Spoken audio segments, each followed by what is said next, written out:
Welcome to Writers Blockbusters, the show where we treat the final edit of the movie like the script. I'm one of your hosts, Bob Rose. I'm at Thundergrunt Bob on all the social media sites.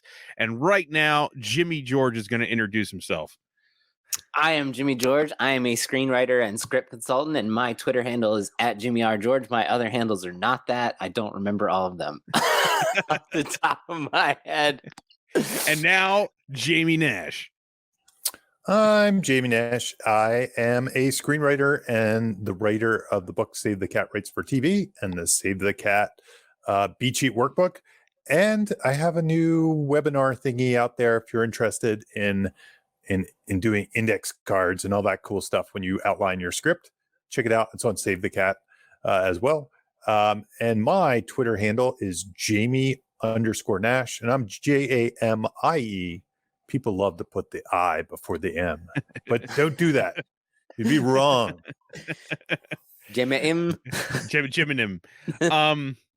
So today I think it's more like Jaime. I don't know. Jaime, yes. I think a lot of women who spelled it or Jamie's spell it that way. Oh, okay. Okay. I mean, I've gotten BOBBIE when I was a kid. Bobby. Oh, yeah. Bobby Brown type of thing. Yep. Today we are going to talk about a classic from 1992, Penny Marshall's A League of Their Own. Yes. I don't think we've done a Penny Marshall, have we? We have not. No. We've talked about. We haven't done a baseball movie. Yeah. That's incredible. We haven't hit a baseball movie all these years. It's time. Before we get into our talking points, we're going to go around and say our short relationship with this movie. Let's start with the almighty Jamie Nash. Yeah, I can't really say I have any kind of big story. Like usually I love this part and I give you some in-depth. I saw it in the theater. I can't remember too much about that experience. I remember liking it probably more than I thought I would in some ways. And that's about it. And as the years have passed, I think it's even a better and better movie because it is kind of a weird one in some ways. Yeah. It's like, it's not completely just by the numbers kind of thing. It has its own, it's kind of epic in a weird sort of way. It's very epic. Yeah, that was what struck me this time. Yeah. So really, I don't have much. Yep. Okay. We'll reverse expectations here, and I'll tell the long story. Okay. All right. I'll be the one with the long story. Yeah, I agree, Jamie. Like what I was struck by, because I haven't rewatched it in a long time. And it swings for the fences story-wise, right? It's trying to do a lot, and it does achieve a lot. And my history with this movie is less about the movie itself and more about me. Besides before my passion for screenwriting, my whole life was baseball.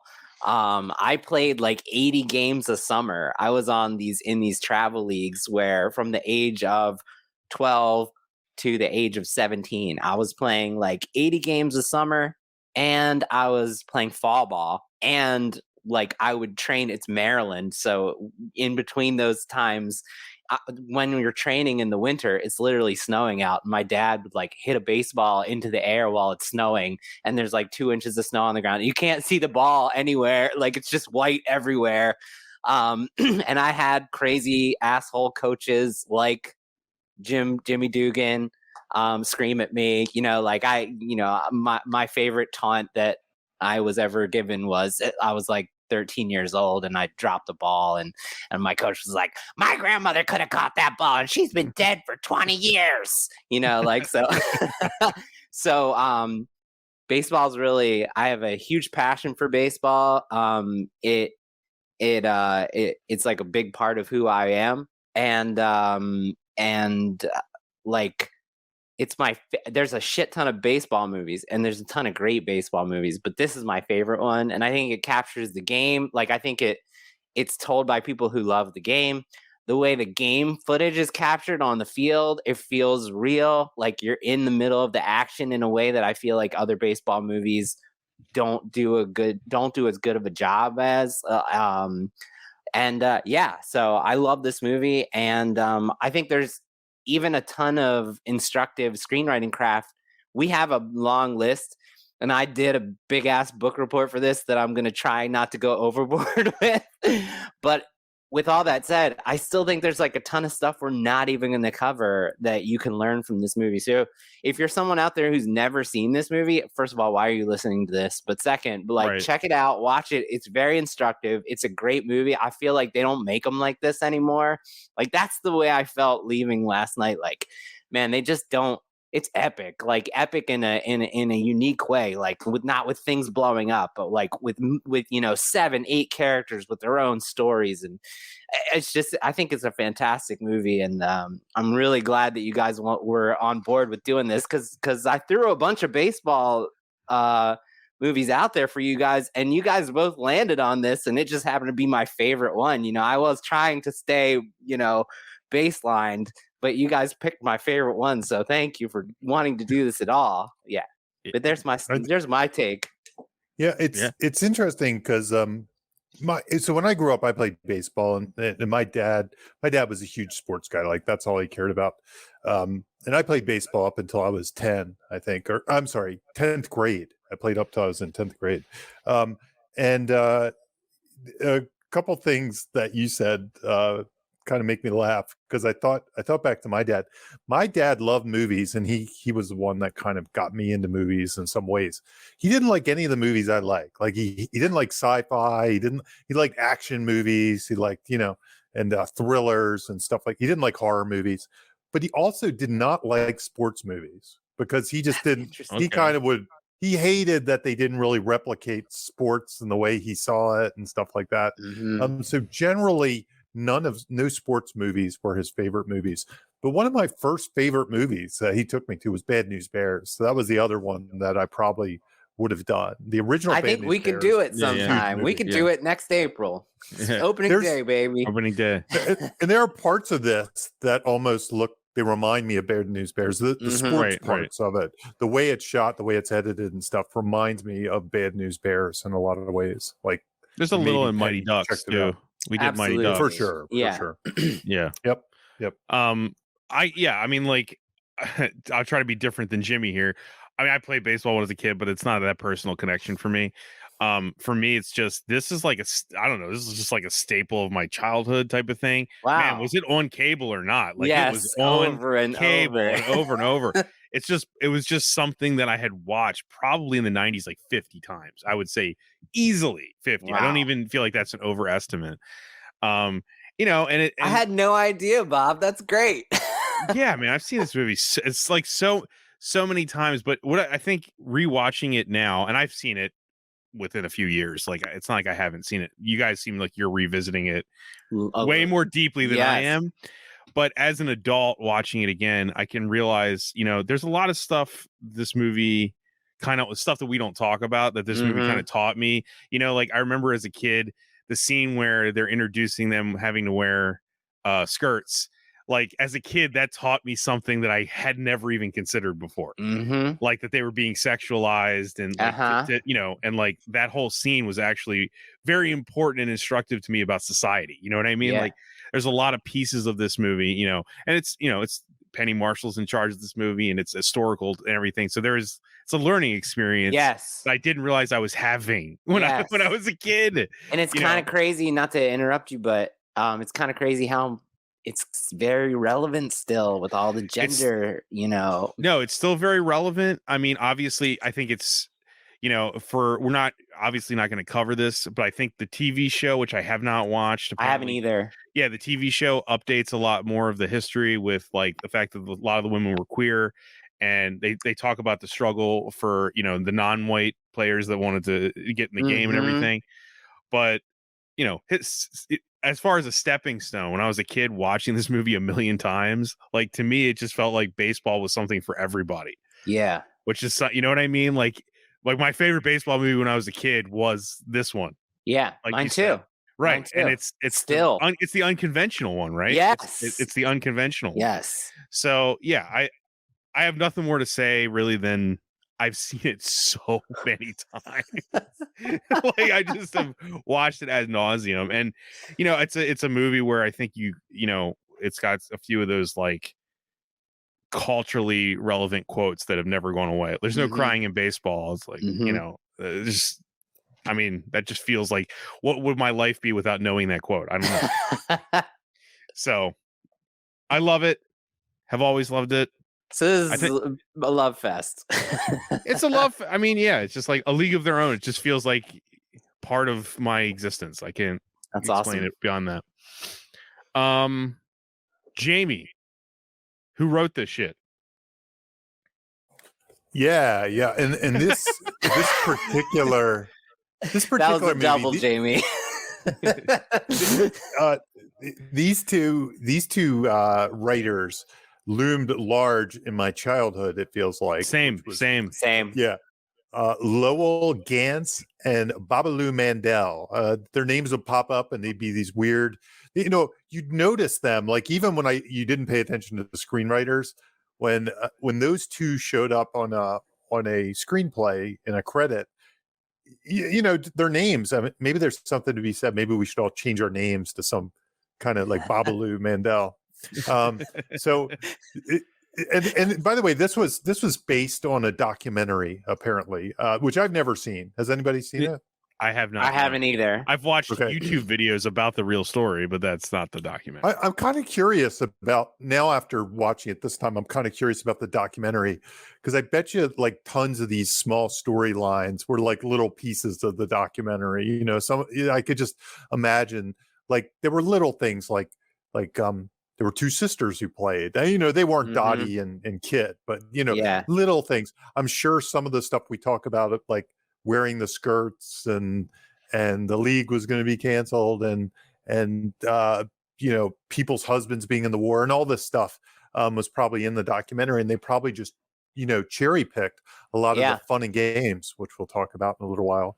And they said, Jamie, in that Rolling Stone article that we're going to reference a little, that because it was so recent in history when it was written, you know, you know, we're 30 plus years from then, but most of the women were still alive, so they said, we did something we don't like to do, which is research, and they did extensive interviews with the players, and so they were able to take these stories and their experiences and like add tons of texture and reality to the situation. To your point, Jamie. I love that part of the article, though. It's a Rolling Stone article that Jimmy's talking about. I read it too. I love that they were like, when we wrote Splash, we just like stayed in a room. Like they were like, we didn't even go out and do anything. They just wrote it because they didn't need to know anything about mermaids. And then they're like, for this, we had to do all this damn work, all this research. Damn it! Research. Right. But Jamie, do you want to run down their resume, because it's great? Oh my god, it's so good. I love so many of these movies. It's ridiculous. Sure. In the documentary, just to put a button on that, Kim Wilson, Kelly Candelet, or something like that is their name, but they were the documentary producers. They get a story by credit on this as well. Yes, so let's hit the credits here.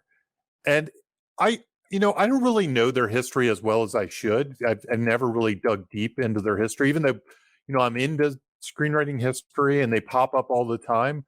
But I'm guessing they got their start on television. They worked on The Odd Couple, Happy Days early on. So that's the Penny Mashall connection. For sure. Yeah. And Laverne and Shirley. Yeah, Laverne and Shirley. Laverne and Shirley. Though it's funny, I don't see that credit here. So I'm looking at Lowell Gantz. Sorry. Okay. And it's funny. I just chose one. You know, I was like, oh, maybe. Yeah, they're pretty much all credited for both things together. For the things together. Yeah. And part of the history that I don't really know about, you know, them is like when they split, you know, or when they got together and stuff like that. So anyway, coming at that, the first one that pops into my head, because they have some things like some other television, but the first one that pops into my head is Night Shift, which definitely has some Happy Days DNA, right? Then from there, they do have the New Odd Couple, Laverne and Shirley, Joni Loves Chachi, all the Happy Days kind of stuff. And then Splash, which was Ron Howard's movie, you know, so still the DNA is in there. Spies Like Us, which is all of a sudden now they're splintering off into SNL territory, you know. they did Amazing Stories episodes, which I didn't even realize, but it doesn't Wow. surprise me at all. Gung Ho, which again now I the love Michael Gung Ho. Keaton, Haven't the seen it. Michael Keaton DNA. Who do you remember who directed Gung Ho? I Ron just don't feel Howard. like clicking away. Ron- It was it's Ron Ron Howard. Howard. That's There you I thought I go. saw it. Another one. I didn't want to say it without being clicking. Might on be it. my favorite So, Ron Howard movie, honestly. I saw. I don't know I if gotta that's see the- it. Strangely, It might not enough, age as well as it did in the 80s, but I love it still. Let's say that. Strangely enough, I saw Night Shift in the theater as a 10-year-old, I guess. You know, That was and my I first remember Michael Keaton movie. Yeah, yeah, I remember Yeah. loving that. And Michael Keaton had a TV show, which I can't remember what it was called, and I was in love with him then. Like he was like, it's kind of like Jason Bateman had that "It's Your Move" show that I loved as a kid, and ever since I always loved Jason Bateman. He was but they were Teen Wolf these 2 to me.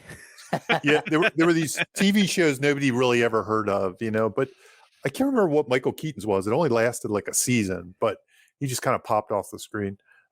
Anyway, Gung Ho, Parenthood. I'm kind of skipping here. They have some other ones. You're so skipping keeping the vibes. How highlights. dare you? Yeah, I skipped the vibes. I love vibes.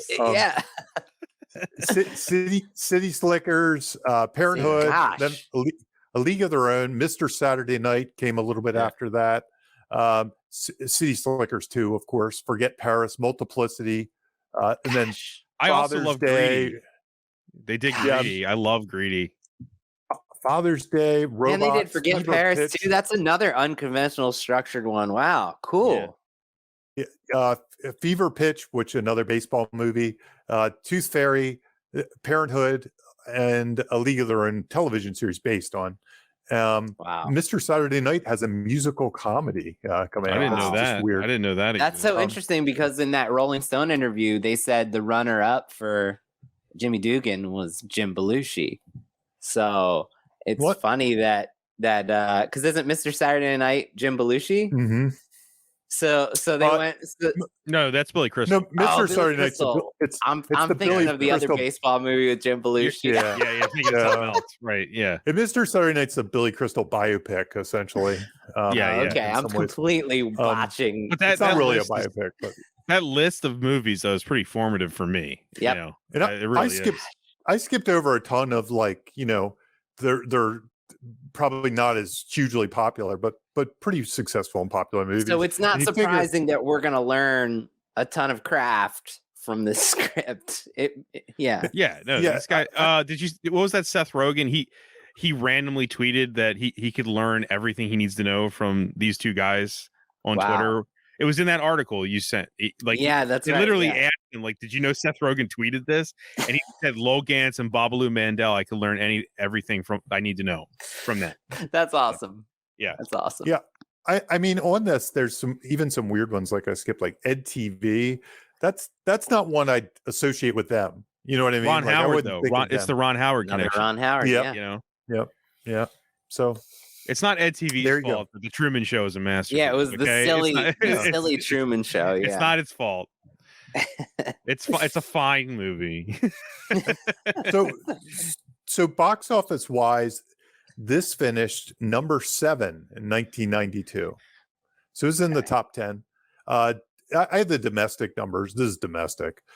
By the way, it didn't finish that much higher internationally, I guess, because it was a baseball movie. Yeah. You know, so it finished at 107. I think internationally it was like 132 million. So for 92 numbers, it's good. It's pretty good. Yeah. Yeah. To give you an example, and I don't know if this holds because they do some weird stuff. Like Aladdin finished at 8, but came out in November, so maybe it made more money Okay. as it went. Yeah. It at 99 million. I just have to imagine Aladdin made more than 99 Yeah, million. I agree. Oh wait, I do see total gross on the back end here. Yeah, Aladdin made 217 million. That sounds more like it. Yeah. Yep. So that had staying power. Basic Instinct was right above it at 117 million. Wayne's World was right above that at 120. We've done that Batman movie. Returns. Yep. Batman Returns and Lethal Weapon are at the top of the list. And one of Jimmy's favorites, Sister Act, is number 3. Yes. 139 It's million. on my list. We're going to do it. Sister Act. That was number There you 1. go. Holy shit. Sister Act was number 3. Number three. Okay. Yeah. Okay. Batman Returns, Lethal Weapon 3, Sister Act were your top three in Man, 1992. 92 was another good year. And man, It's We kind got of to funny do because Sister Act when the Sister Act 3 comes out. And, we can wait. what we can we wait for keep that. saying it's happening. So Yeah. Batman Returns. We is can a do a funny one. versus episode. We can do Sister Act 1 versus Sister Act. I love Sister Act 2. I do too. No shade. Batman Returns is kind of funny because as kind of loved as it is now in some ways, I didn't really realize that was the number one movie of that year. I didn't. No, me neither. It makes sense. I didn't realize that either. It And it's surprises me beloved that now. It's Oh, so yeah. beloved. Love Yeah. it. it's kind of beloved in a like, oh, you forgot about Batman Returns, but it was the number one movie of 1992. So It's just no. Well, there's been quite a bit of Batman since. Yeah. there So, has, there has. Remind Batman in us. general, as we talk about our tone scale often on the show, there's enough Batman to make a tone scale. So Yeah. Just you know, Batman. just Batman movies. So Yep. Okay, so let's talk about catalysts and or inciting incidents. Yeah, so I put this on the talking points because I've had a few clients, not clients, so used to saying that.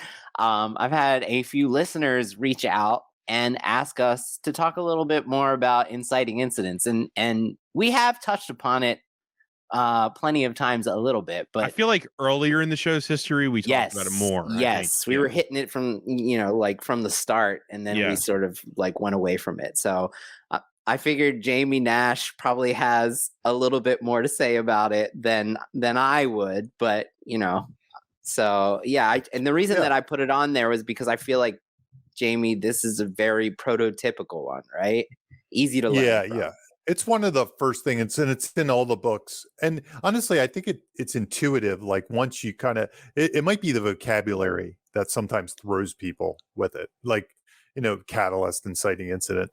But generally, I feel like it's easiest to tell you by example. So it's whatever, in Save the Cat terms, we say it's whatever, your hero starts in their ordinary, boring life that they'd be stuck in.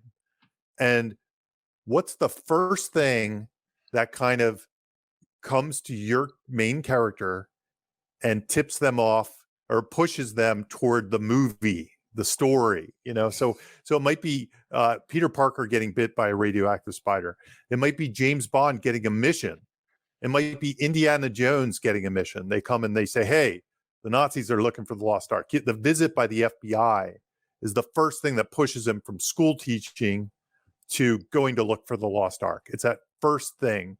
And inciting incident catalyst. The visit from Gandalf, exactly. Yeah. You're a wizard, Harry, is the thing. Right. Yeah. Right. Yeah. So these are all, so they're usually very easy to identify. I think if you think about it in those terms, like, okay, your hero's living the ordinary life. What's that first thing that pushes them to the world of the story? There are a couple things to think about, though. It's something that happens to your hero. It's not like one day they wake up and they go, I'm going to be a rock star or something like that. Usually it's something that happens to them. It's not the realization of what happened. Secondly, it needs to happen to your hero. So this is where people get in debates. Like they'll be like, well, in Jaws, the catalyst is obviously the opening scene when the shark kills the girl. And well, you could argue that, and there's really no, right or wrong in this thing. Really, it's when they find the body, because that's when the sheriff, that's when his world is pushed forward. That's right. Yeah. That's right. And he's so, our a lot of hero. So he that has makes to sense. react to that. That's the first time, right? Yeah. So in League of Their Own, you could almost imagine like if there was a scene where let's start a women's baseball team, and it was the rich people talking about that. But then it really isn't until your hero is visited. Hey, we want you for the baseball team.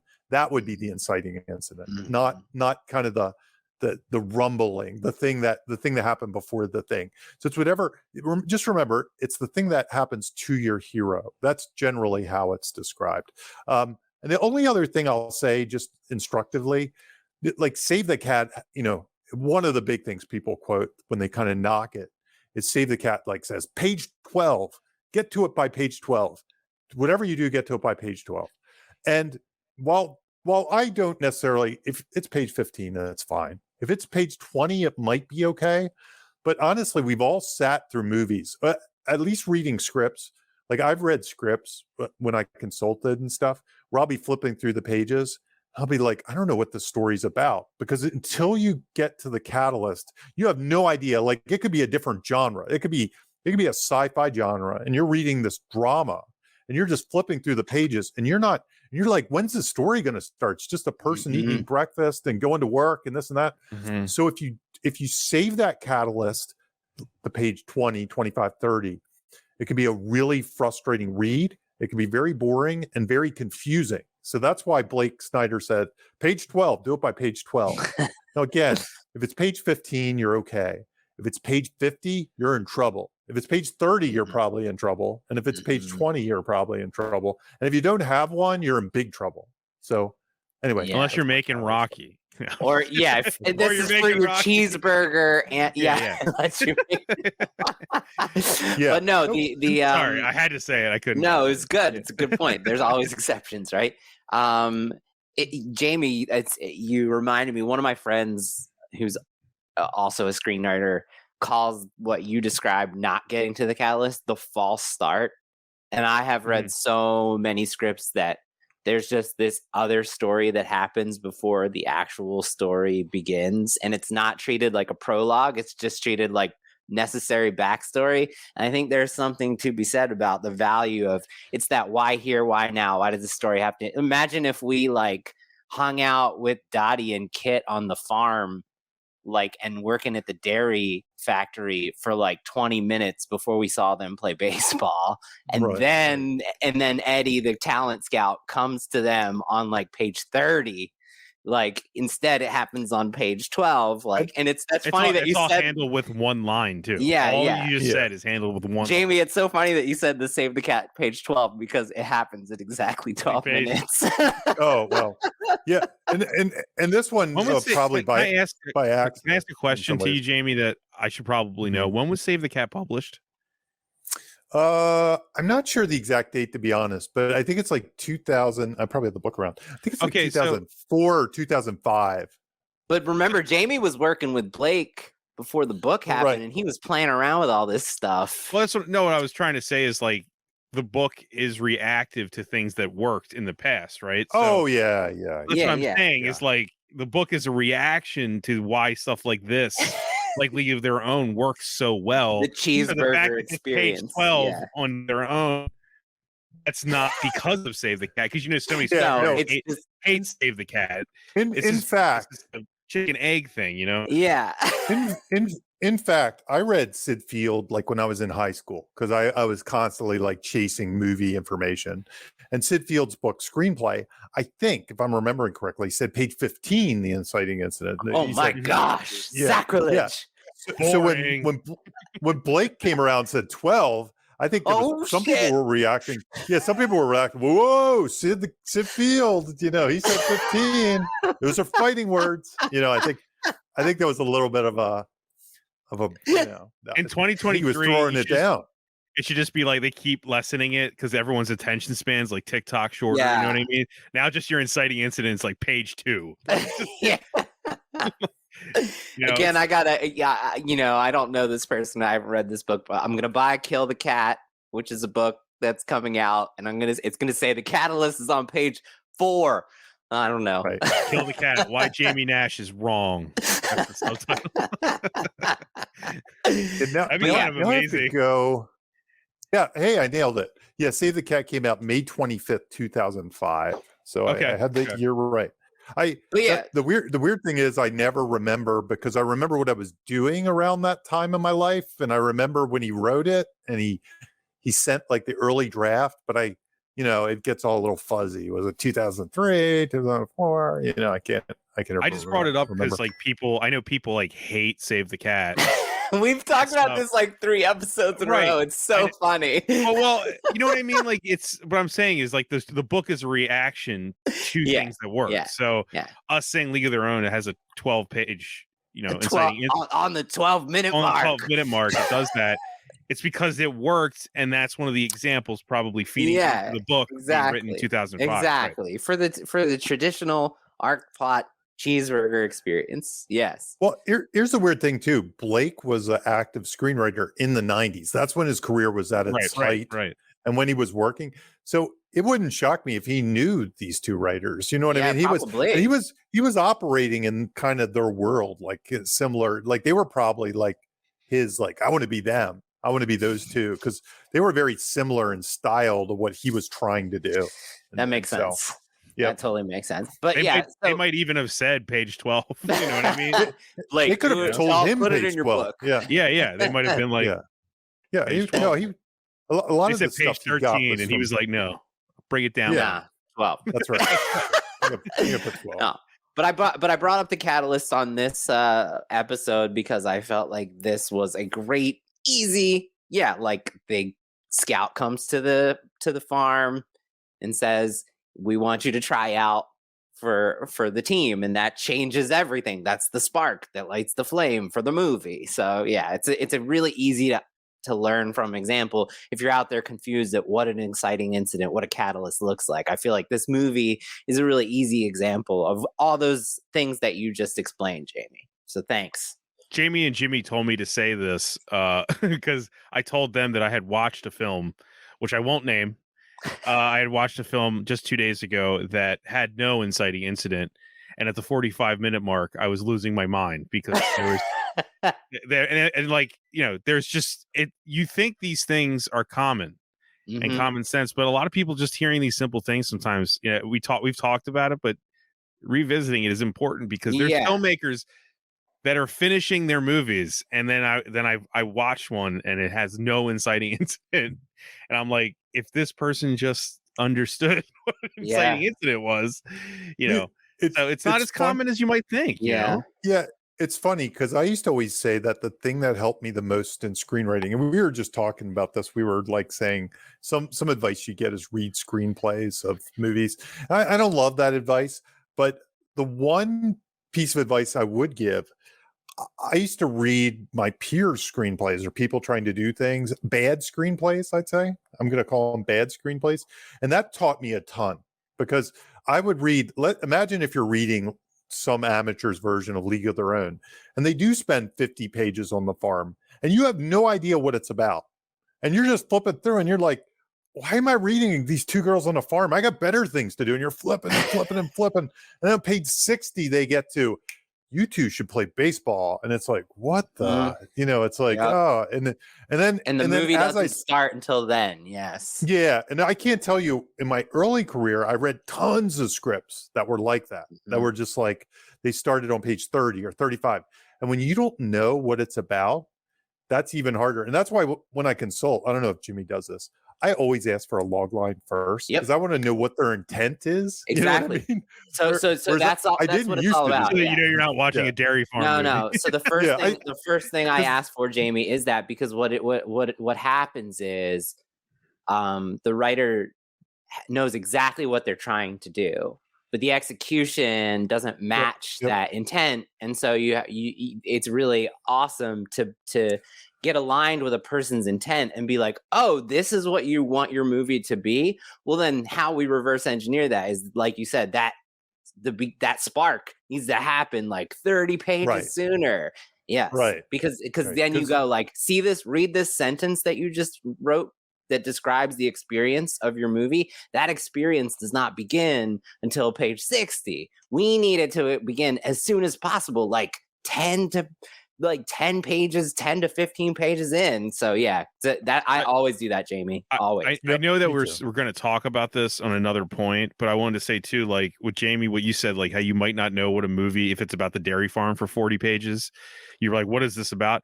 This movie actually, I mean, it does the favor to us too. Like it so wants us to get where we want to go. Is that the framing device tells us we will get back to baseball soon. Yeah.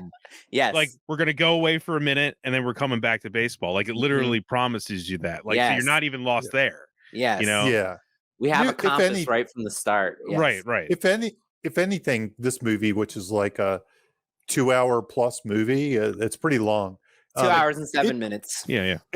it doesn't stay in the ordinary world long at all because of that prologue. It does a prologue that shuffles it. I mean, it's fine. We'll talk about the prologue in a bit. Yeah. But because the prologue, it kind of steals time from the ordinary world. So you really only get like 2 scenes in the ordinary world before you go get a catalyst. Where normally you'd get those 4 or 5 scenes that of all those things we talk about, things that need fixing, rooting resume, all that stuff. But this one actually is really short. So it's like 6 minutes. In the movie really quick. Yeah. There's almost an inciting incident in the prologue. Yep. There is. You know what I mean? Yeah. But did you guys have anything else you wanted to say about Catalyst? No, I think Jamie, thank you. That was good. Everything we needed. We and like if you're interested, go to our earlier episodes. We do cover that. I definitely think episode like 1 Get Out has one. Back to the Future, definitely we talk about it. Yeah. Probably Jamie, you probably used that Indiana Jones in Raiders of the Lost Ark episode. You probably used that exact example. Yeah. So there's plenty of us covering it if you're willing to listen to our voices a lot. But so now let's talk about another thing we've addressed probably in a lot more earlier episodes. Yeah, which we haven't talked about a lot. We haven't lately. Fun and games, one of my favorites. Is this a Jamie thing? This was me, but I thought we could set Jamie up for another knocking it down for a home run of screen. Yeah, and I'll just hit the recording of Jamie explaining Fun and Games. Right. Again, I always go back to I'm starting to feel like I used to always make fun of. I used to watch Ghost Hunters all the time, and they had to explain what an EVP was in every episode. Every episode. Yes, just like, dude, that's what I feel like. So, electronic voice EVP? phenomenon. Yeah, Maybe what's an EVP? No, but electronic voice phenomenon is spirits. Yeah, and it was, and every time I was like, man, they're doing it different every time, and they have to do a stand, and I was like. But so they have to do it so if a person's watching it for the first time, they have to treat it like that, right? Absolutely. So fun and games is another save the cat term. This is 2 save the cat terms, but it really just refers to the first part of Act 2. It's once you establish your storyline, you in save the cat terms, you break into 2, which means, in my opinion, the way I teach it is. Whatever your log line is, and I've talked about not to fold this all back on each other, but I get the story DNA. You have a hero with a goal, there's an obstacle in the way, and there's stakes. So whatever their journey is, whatever their quest is, that is usually what fun and games is. Sorry, I'm getting a text about fun and games right now. So whatever that quest is. So in this case, it's the base, the team is together and the baseball begins or whatever. Like that would be the fun and games section. Like, let's play ball. Let's go on the road. The women are a team. Let's start playing baseball. That's kind of the fun and games section. There's a couple things though to keep in mind. One, fun and games isn't always fun, and it's not always games. This is literally games and fun. Right. So if it's, you can imagine like a horror movie, like, let's say the fun and game section was people being chased by a person with a chainsaw. That is not fun and games to the people being chased. It's fun and games to us, the audience. It's like, this is why we came to see the movie. Right. You know? I was going to say, you've always defined it, which I love, Jamie. You've always said it's why people paid the ticket. Mm-hmm. Yeah, it's right. The trailer moments. It's come see what this is. Right. The other term given to this is the promise of the premise, meaning, you in a trailer you were promised this premise. Here it is. It's John McClane is in the building trying to stop the terrorists. They're gonna bust ghosts, right? Exactly. It's guys busting ghosts. It's Superman first becoming Superman, and having lots of fun encounters and stuff like that. Saving people, right? That's saving people. Now, the one thing I'd say about this particular one that might be instructive, it's kind of it's not really from Save the Cat, the original. It kind of came later. But one thing that people determined was that there's sort of a pattern that some fun and games have like an upward trajectory. And I think this one's like that. Like it's some have a negative trajectory, but this one has the upward. This one has the true fun and games kind of category. And there are certain movies, a lot of 90s movies, like wish fulfillment, escapist kind of movies. Like I think of something. I don't know why I always quote this movie for it, but it always comes to mind. It's Bruce Almighty of all movies. Oh, it's a good screenwriting it's movie, a right? great, it's a great cheeseburger experience. Yes, and it is. It's like he's God. The fun and games is an upward trajectory. I'm doing God things. I'm having fun. I'm going to play with it, and it's an upward trajectory, and which usually leads to a victory. That's a false victory. There's another it's version interesting, of this. James. Yeah, keep going.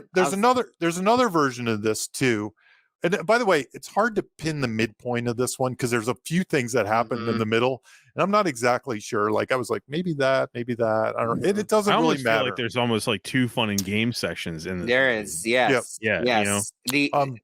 Keep going, Jamie, and then I'll bounce off of you. So anyway, the other version, just super quick, is a downward trajectory. It's like somebody's spiraling and they're trying to do something and things get worse and worse and worse. And that leads to a false defeat is usually what it is. There's usually some kind of public defeat or something like that happens. But it opens a new door, inspires new hope. Sometimes it's about the love story or something like that. So anyway, they're the 2 types that people have noticed. And then I believe there's some that are mix and mash of both that can go either way. A lot of mine are like a mix and mash of both. Yeah, you have a talking point later on this on just writing sports stuff that we'll get into, and I'll save most of what I was going to respond for that section because I think it speaks to what you just described. But when I'm brainstorming these moments, and we'll get into that in a minute too, these fun and games, I actually label that second half of Act 2, the bad guys close in section, as fun and games part 2. That's how I approach the bad guys close in, and that's taking a negative trajectory of the same idea. It's like things are not, and it depends on the story. Like in this one, it's up and down, like you said, it's a mix. But I think that's a good way to kind of approach the second half of Act 2 when you're trying to brainstorm, like, how can I keep this as interesting as it was when the first set of fun and games, I had plenty of, ideas. How can I keep those ideas flowing? Well, it's like that section where things are getting harder also has its own version of fun and games that you could brainstorm. So yeah, I teach it the same way. So I teach the bad guys close in as it's the same thing as the fun and games. It's the promise of the premise. It's a person with a goal and obstacles and stuff like that. But somehow the midpoint has turned up the tension dials. It's gone from 3 to 7 or something, or 3 to 6. That's great. I love that. Yeah. That's the way I always view it. Yeah, and I'm always it's Luke and Han in the trash compactor, and Chewie and Leia in the trash compactor. Like that's still fun and games. With the one in the second half, with the turn up for League of Their Own B when they need to start like showing off. Yep. Because nobody's buying this. The league is at stake. Yes. The league is right. So this one has a really classic kind of the midpoints are often there's one place to look for a midpoint that happens all the time. Jimmy and I off to the side were talking about Sister Act earlier this week. And it has this too. But if you have something where because they went public, there's a problem, a lot of times that's a midpoint. Now, that's where I say this one's debatable. Like, was it before they went public or was it after? But it was kind of like there's something about the fact that they have to go public so heavy. Like it becomes all about publicity and becoming names and, and all that stuff and work. Well, if you're looking at just at a by the numbers, it is at 62 minutes that Harvey says, the league is done. And Lowenstein is like you don't understand how hard these girls work, and like it's at 62 minutes when Lowenstein goes in the dugout and tells the team that they're in trouble, and then that new montage that I'm going to use as the montage example starts where the splits and then this and then that where they have to go the extra mile. Yeah. So to your point, Jamie, it makes sense. That's like at the midpoint of the actual runtime. That sounds almost like a false defeat in some ways because it's like it's like we're in trouble, but that's what gives them the spark to take it to the next level in some ways. So that almost sounds like a false defeat. Yep. Yeah. Okay. Cool. I feel like that was a great way to explain the concept of fun and games, right? Yeah. Yeah. Yeah. Thank you, Jamie. Yeah.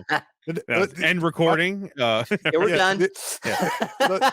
The one thing that always comes up in fun and games too that we should talk about, because this has it, like a lot of times students, and I'm sure I've said this a gazillion times because it happens so often, like when I'm teaching Save the Cat, they've never written a screenplay before, they do the outline, they write the fun and games in, and then when they write the script, they write like one montage, and then they write the midpoint, and they think the montage is the fun and games, and I'm like, wait, the montage is like, 30 pages of a 100-page script. It's the biggest section of your entire script.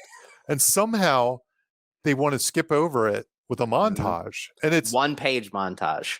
If you are in that category, I almost find it mind-boggling, because the way your fun and games should be what everything's about in some ways. It should be the thing that you want to write. It should almost be the section that's too long. You know what I mean? And you have to edit it. You have to edit down how many fun and games we see. Yeah. Yeah. So if you're the type of writer who's writing 10 pages and being like, I'm really stuck on the fun and games, I have to say you boggle my mind, because that is the section you should be like, you should write in your sleep. Like it should be. And if not, it either means you're not digging deep enough with your whiteboard, and you're not milking your premise for all the little bits. You know what I mean? Or maybe your premise isn't that great. They could be one of two things, but usually it's just It's that like you're an not existential problem almost. Is what you're saying. Yeah, it's a why are you strange telling thing. the story? Yeah, and sometimes it's like writers kind of get bored of their story before they write it, so they're like, and nobody cares about this baseball stuff, and I'll they just write a start little some montage. other story. Yeah, and they start something else. It's the false premise. Yeah. So just be cautious. If you're breaking out all the good stuff, Jamie. Yeah, no, but funny games is something you should just be like, oh, I have 100 ideas. How am I going to fit them all in this little section? This 30 pages. How do I fit them all in 30 pages? And the answer usually is you're going to start moving some of the bad guys, and you're going to move some of them are going to have later. to go. Yeah. But this should be the one place where your 30-page sack should be stuffed with 60 pages or 100 pages or something like that. You have to pick and choose. Yep.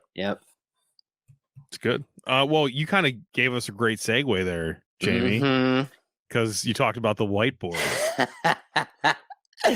That's why I put this there, because I felt like these all they kind of go into each other, right? Yeah. To what we're going to talk about next after this, but this is like, the show has become a monument to this idea, which is, the whiteboard and, idea generation.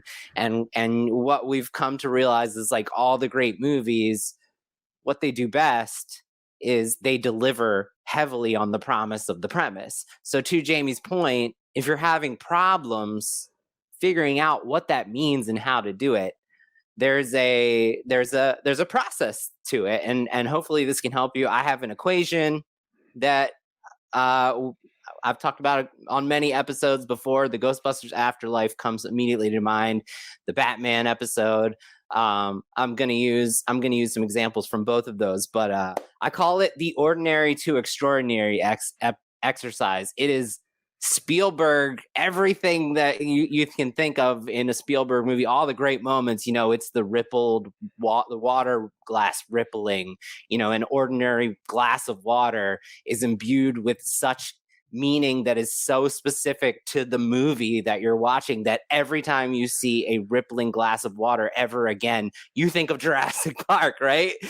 You think of, like, holy shit, a dinosaur might be, my water is rippling in my house. Is there a dinosaur near? That's the idea of taking something ordinary and making it extraordinary using this concept of premise paint. Jamie, do you want to explain premise paint, and then I'll bounce off of it?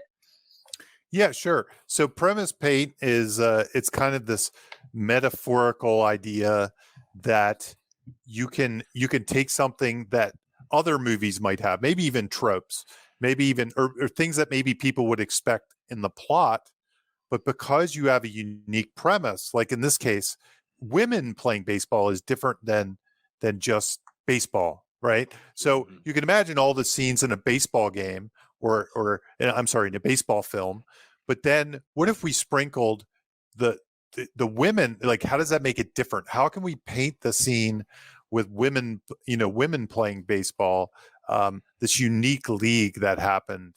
How does that change some of these tropes? How does it change? When I say tropes, I almost mean genre expectations. Genre expectations. It's all three, right? It's something ordinary in general, a genre expectation, or just a trope in movies that we've grown to expect and know and are familiar with. Yeah. At this point, it's cliche, right? Yeah. That's right. Yeah. That's right. And to your point, Jamie, the idea of premise paint is like a little, like you said, it's a little bit metaphorical, and maybe someday we'll go into like a better, bigger way to conceptualize that. But like for the purposes of this exercise, I try to get clients to identify what is their core what if question that the movie is. That's your premise paint. So for this one, I said the core what if question is, what if World War II depleted the Major League Baseball league, and so a women's league is created, and the women athletes have to win over the skeptical male-dominated society.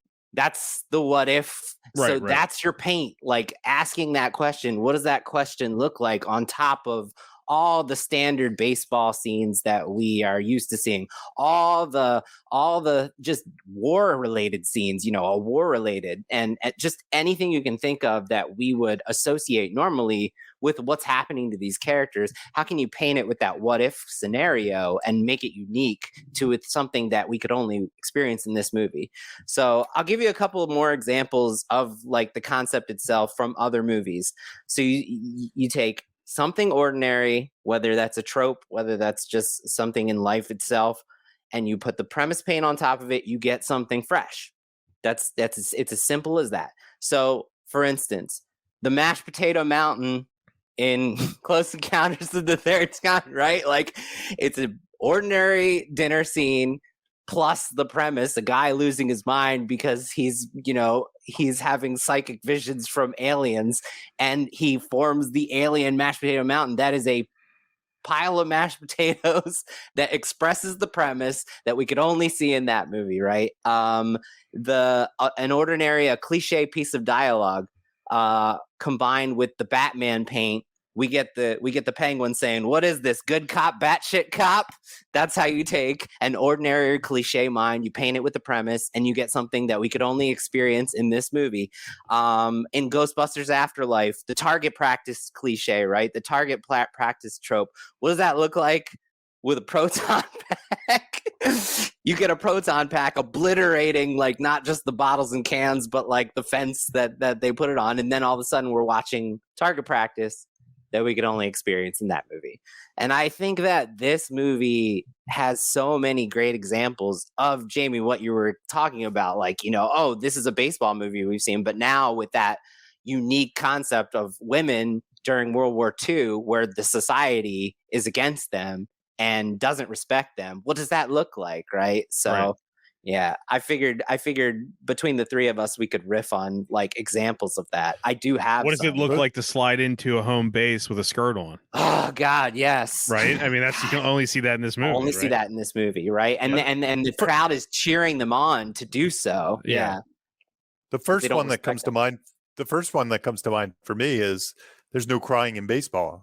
Yes. That's definitely one, because it's like, that's the how would a woman react to the jerky coach screaming at her toxic masculinity, misogynistic man, and then how they kind of cheer him like getting booted from the game, and like that. And the women in the team cheers on the coach getting kicked out. That's something that's so perfect to this. Yes. The one that comes to mind immediately is the dueling signs, right? We've seen a coach giving signs to a player comedically, even in movies, but in this premise, you're dealing with, there's a man in the dugout who doesn't respect the women and their efforts and their talent and their abilities, and then he's forced to like be wrangled into the situation because they're proving him wrong, that they don't need him, so it expresses the premise so perfectly, but it's also hilarious. One of my favorite ones is the wedding scene, even though it's just in the montage and it's only like 30 seconds long, right? Like, what does a wedding look like with this premise? They're holding baseball bats like for a tunnel for them to walk in on the back of the just married. Instead of saying like, I'll see you when I get back from my honeymoon, Marla says, I'll see you next season, and like on the back of the car with this premise paint, instead of the just married being a bunch of cans, it's baseballs, cleats, baseball gloves. That's the type of thing I'm saying. Like when I read scripts, this is what's missing. This is why I'm so passionate about this, because I will read scripts where the craft level is so strong. Like someone is on their like 5th or 6th screenplay. They do everything right. Like it's like their character work is strong. Their dialogue is snappy. Their conflict, everything is laden with conflict and tension. Everything is working, except I'm reading one scene after another that I could see in another movie that I could experience in another. I'm reading a dinner table scene that like I could get in any old drama with a generic premise. I'm reading despite all the dialogue being good and all this craft, they don't understand that this is what we go to the movies to see. We go to the movies for the promise of the premise, delivering on the promise, and understanding that that's a huge part of your job as a screenwriter is really important, because it's really what we want as an audience, So I'll throw out one that I think is unconventional.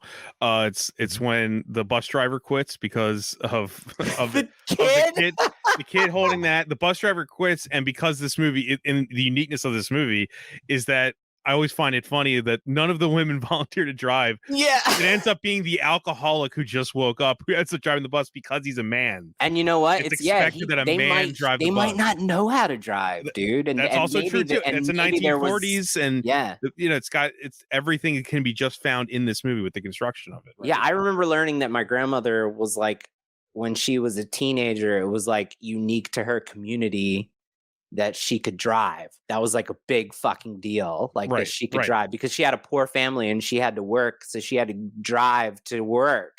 And this was like, around that time. You can only see the construction of making an alcoholic man be the only option to drive a bus filled with people. It's so unique and specific. Yeah. And it's a kid, because they they're ripped from their homes to do this job. And But Jamie, you were going to say something. Yeah. Sorry, Jamie. Well, to piggyback on that one, just Stillwell in general is kind of something you wouldn't see in any other movie, in any other baseball movie. Right.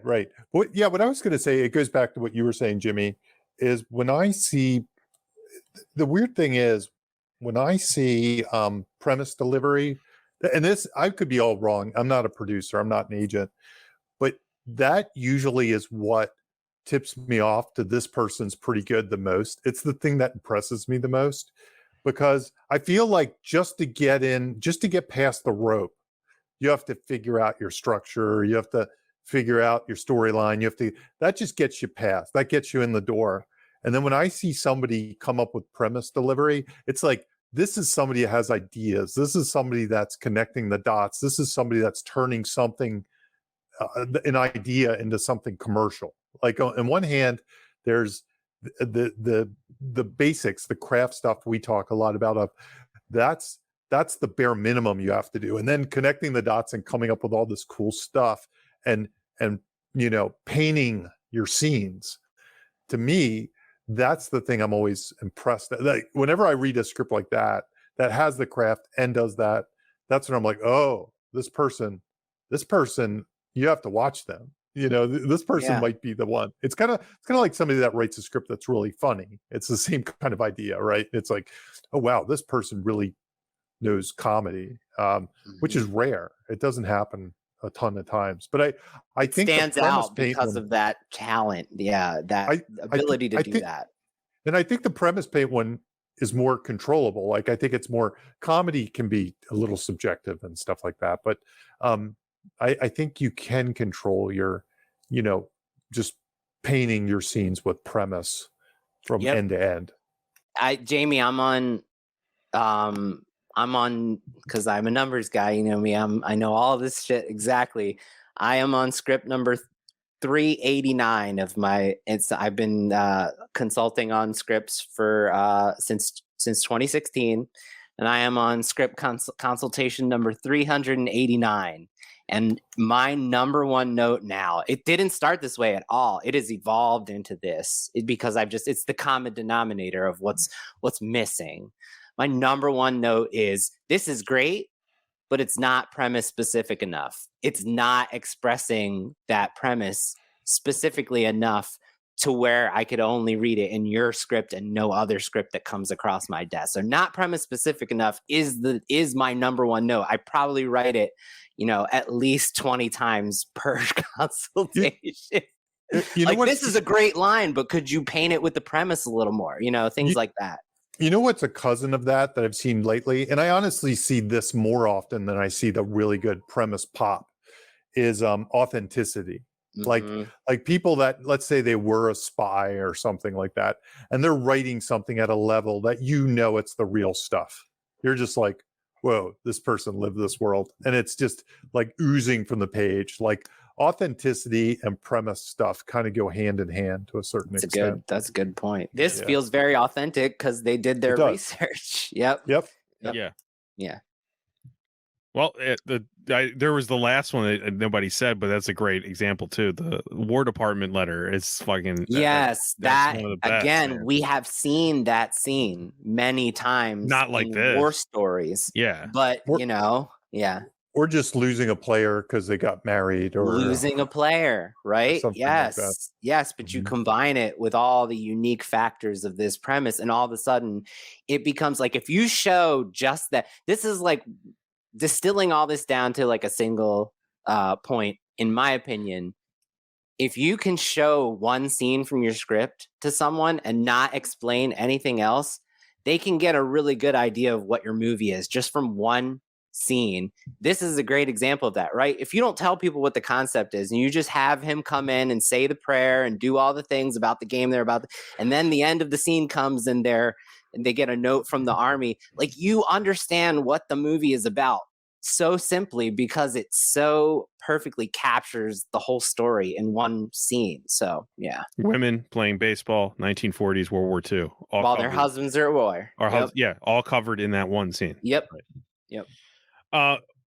Let's talk about montages. Jamie, you brought the sports scenes up. I'm interested to hear what you think, because we haven't done this before. Yeah, and honestly, this is one that I'm kind of grasping for a little bit. Okay. But okay. So I recently wrote a sports script, and man, were the sports scenes hard to write. Somebody that's written 120, not that many. I think I was up to 105 last time I checked. I've written 105 scripts, and I've written 2 sports scripts, but I recently wrote one that had stuff like this. Like, it had whole games, it had announcers, scoreboards, all that stuff. And it was really hard to make that read well. It was really, really a bear. It was tough.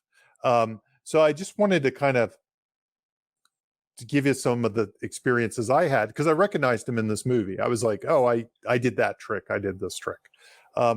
Number one is most of the games are montaged away. You yada yada over pieces of the game because there's no time. So step number one, know you got to yada yada and what you got to yada yada over. In this game, so I'm just going to pick out the World Series game, because that's this movie doesn't really give you a lot of individual games. It kind of jumps so fast. Mm-hmm. It's like it moves so fast. Here's one trick that you might notice in the World Series game. And the funny thing about this movie, we really don't care who wins. Like, when they lose, not even that. It's about the league winning. Yeah. It's about the league. Yeah, it's about them staying relevant, right? It's about the league winning respect. Yep. So weirdly enough, it's kind of a party all around. Like, it is. Yeah. And the whole movie is scored like it's got a lot of energy. Yeah. The whole game is scored like that. So you figure a lot of it was found in editing. They just shot a bunch of stuff. The personal story is where the team is almost the sisters, right? Like the sisters. That's more, more what the audience is cheering for back and forth. Yeah. I mean, here are the tricks. This isn't that in depth, and I can tell you, I tried this too. So tricks are, one, you got to yada yada most of the game away. So most of the back and forth, you just show a few highlights. You just show a home run. Right now, they didn't even score until we kind of slow it down. It was like toward the end of the game they score, and the hero. So then you slow it down. All of a sudden, you're yada yadaing. You're doing fast little bits. You're jumping around from the crowd to the, and the one thing you have an advantage of is the announcers can say things like, that helps. It's a tight one. It's a little bit like voiceover, right? It works. It's organic. Yeah, it's like, we're already in the 6th inning and we got a tight one here, 0-0, and the Dottie, the big, the home run hitter is about to come up the bat, so they can. You can also have them say when they won in a montage. Yeah, and stuff. They win again. They tie the series. You don't have to show the win as much as them saying it. Yeah, absolutely. So the announcers play a key part if you can have that in your story. And you'll find most sports movies have that because we're used to that. It's like a trope of sports movies, and of course.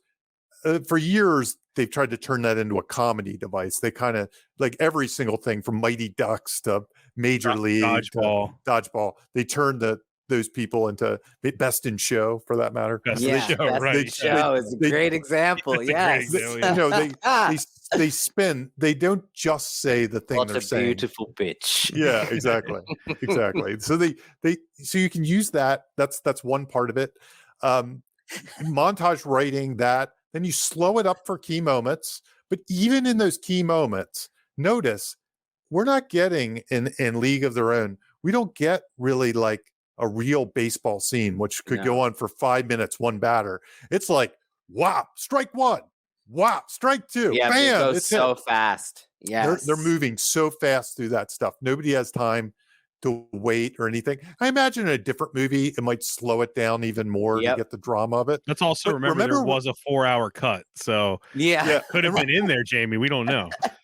And remember Rocky when we talked about that, the final fight, I couldn't believe how fast it was. Just like, and we're in the 15th round. It was punch here, a punch there. And it was just bop, bop, bop, and it was, and then we were in the 15th round. I just want a whole episode of Jamie making those noises. Yeah, exactly. I think I've been listening to David Spade's podcast and Dana Carvey too much because David's always like, so just doing noises. Yeah, he just does noises all the time. So we get to that whole thing, and then it slows down for like Dottie's hit and Kit's hit, and that's pretty much moments. That's pretty much the bulk. And they do check a couple of character arc boxes. Like it's funny that we didn't talk about this, but the one thing this movie does is it lays out like all the characters and gives them all little character arcs. Yeah. Like. So Tom Hanks has that moment where she walks the cutoff, you missed the cutoff. Instead of there's no crying in baseball and yelling and all that, he kind of reels it in and is nice and says, working it for next season. So it's checking little character boxes off while it's doing, and it's also setting up Kit's big ending. Like that's what it's doing. It's taking time to slow down. Otherwise, it's just blasting through everything. And then they get to the end and they win. What I found in doing this, and I honestly, when I watched this movie, I was like, maybe I did too much because I couldn't tell it as fast as they did here. I just couldn't. I couldn't. And I doubt if the script they had told it that way either. Looks like that. Yeah. Like Bob said, there was a 4-hour cut. Yeah. They cut it down. I just don't know what it would look like on the page if I was just like, and then there's a strike. And then 2 seconds later, there's another strike. And then Yeah. It would read not natural at all. Yeah. But one trick I learned, and I'm not sure if this is the right answer or not, but it's the trick I learned because there's many different ways you can write. I read like the Tin Cup script. I read a recent tennis script that was written. I read a whole bunch of different scripts. And one trick I learned is Tin Cup didn't do this. Like Tin Cup actually spelled out exactly what was on it was almost felt like a shooting draft. Wow. But I found in some spec scripts, what they do is instead, they kind of do what you're not supposed to do in screenwriting. They say like, and the game progresses, and it's a wild one. And there's home runs. They summarize and let the department handle it. I've never done this before, but I chose that route. I looked at all the different routes, and I was like, you know what? I'm going to do that route. That's and interesting. For the yada yada parts, the yada yadas, yeah, and you can figure out what the montage is later. Because I'm not going to explain how every play progresses. Like he hits one to the outfield and then he drops. Instead, I'm just going to say, it progresses and there's a couple scores and we don't, it's tied at the thing. Do you just write in like the important story moments there? Like, like in this case, you'd have to write like Dottie does something amazing and Kit looks at her with jealousy, or you know what I mean? Like it's still in there in the construction of the montage. You have to add. You have to write those in, right? Like I'm asking because I don't know. You do. So I'm summarizing. I summarized the yada yada parts, which are those parts, and I might throw in it's kind of a way to write a montage without writing the specific thing. Something I actually normally would knock my students for. I'd be like, no, I need to know the exact. You need the A, B, C, D, E. Yeah, right. So, but for whatever reason, not just one sentence that's describing 2 minutes of screen time, which that's I read all the time. And this is, and I would never like advocate this normally, but writing this sports script, looking at all the scripts out there, I was like, you know what? The one I can make the most fun to read is that one. And I chose it. Wow. Because I read all these different scripts. And it might just be right for the script I was writing, but I'm not the only person who's ever done that in a script. Professional screenwriters that have ever done that. I could say there is a precedent for it, and I chose that. That was the one I chose. But like you say, so I would skip over those parts, but then I might say, and in the dugout, I might say dugout. I might have a scene heading, and I might say, Kit slams her glove down and sits on the bench and sulks in the corner or something like that. Yeah. So I point out, I go in and out of that mode a little bit. So it'd be like yada yada, important moment, yada yada. Exactly. Emotional connection. Okay. Yeah. And then on top of that, on top of the yada yadas, I had my announcers making little jokes and stuff like that, and filling in the gaps. And so there are a lot of different techniques. I'm not sure that the one I used is the most instructive, but it's out there. And honestly, when I surveyed them all, it was the right one for me. Depending on the sport you're doing, depending on how much of the sport, that was the other thing. Mine had a lot of the sport in it. It had many scenes of many games. And I knew they were going to have to be kind of montaged away. So that's part of the reason I chose the one I did. But yours might be different. But the one thing and then one other thing I'm going to fold into this, another talking point we had. I noticed that most final games and sports scenes, they kind of have a version of the secret weapon, right? Mm-hmm. Right. They all have some payoff. So there's a thing we talk about called the secret weapon, and the examples we use. There's some mundane thing or something that's set up early in a story, and in the end, that's the thing that wins the day. It brings down the bad guy. We talk about the alien loader and aliens. The loader is the thing that she battles with. We talk about crossing the streams. There are a lot of these different ones. But if you look at sports movies, it could be the crane technique. It could be the flying V. Flying V. The Pachenko and the cutting edge. Yeah. Now, the one thing that's weird about this movie is it almost reverses expectations of the. It's almost not. It's unconventional. Yeah, it is. It's very unconventional because it's like, throw her the high ones. That should be the secret weapon. But then she hits the high ones. Right. Yeah. And honestly, this is another matter. But with Kit, I'm not even sure what I think about her character and stuff like that. Like she's kind of I don't know. I have my own opinions about that character and stuff and how she wins, but I don't think that's important. That's the weird thing about this. Nobody really cares who wins it. It's like, oh, well, we lost the World Series. Good job. I think it's I think that's important, but I think it's unconventional in that the secret weapon of Kit winning, the way I always read it is it's ambiguous what Dottie did in the end there. That's so You interesting think because this time I you think watched she it for fixed the that game? ambiguity, but I think it's pretty. And when they show her hit the ground, like the pain that's on her Yeah. They face, do the show way that, it's but captured, it looks even- like she drops that ball. when I 'cause was a she hurt. kid I and agree. now I still agree. find it. I still find some ambiguity in It's it. funny, when I was younger, I absorbed that. In my head, it was ambiguous, but I watched it for that this time, and I was like, dude, she's in pain. Like the way they captured that, She does seem pissed too in the train in the streets Yeah, at the like end. it doesn't feel ambiguous to me now I as still it did feel- when I was young. I Isn't still that feel weird like that both of us were young, or we're like, well, when I was young, I just thought Dottie threw it. like let her That win? was straight up. I So thought that was the interesting. point of the That's movie. how is I did too. Dottie threw it. Yeah. I almost for her think sister, I almost think that's the more cathartic, meaningful version of the movie, but I don't buy that she would do it. I don't see anything in her character that says, Yeah. You think she I'm would gonna just straight up go for it? I think it'd be letting her teammates down and stuff like that. Yeah, I think it would be a wrong. I think it would sort of be an Plus, it immoral takes- move. It takes Kit's growth away from her.